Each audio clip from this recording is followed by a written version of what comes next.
So I have a dream that the Lord wants me to share with you guys. This is actually my husband's dream, but I do feel like this is confirmation for a lot of things that God has been speaking about this time that we're living in. And this is also a warning type of word. So as always, take this word back to God. In my husband's dream, he had a seizure, and he used to suffer from seizures whenever he was a baby.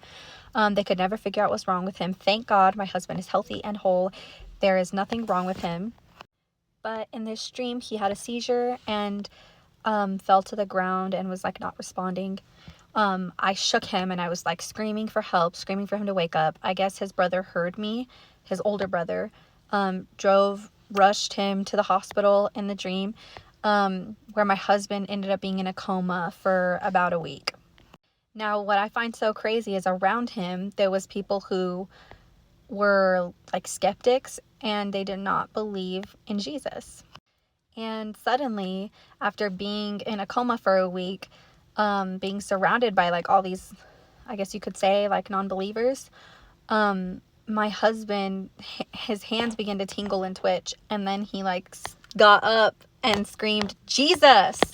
Now, what God is trying to communicate to us through this dream, I say us because it's not just for me and for my husband, but for the body as a whole.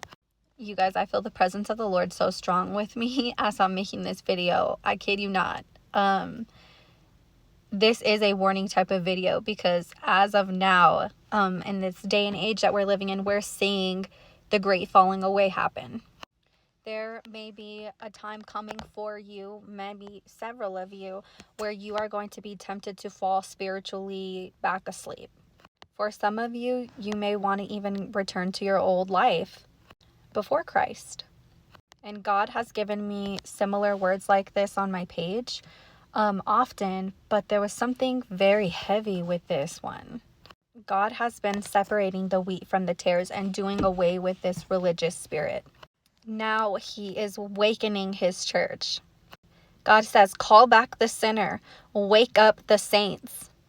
Jesus is coming soon. Now is not the time to fall spiritually asleep. Now is not the time to be asleep in your sin. Now is not the time to remain stagnant in your faith. God is trying to root and ground some of you and establish that intimate relationship with you now, because if you do not have that, you will not survive. Your faith will not survive in the coming days. And this is not me trying to fearmonger, but this is a warning. So take it back to the Lord.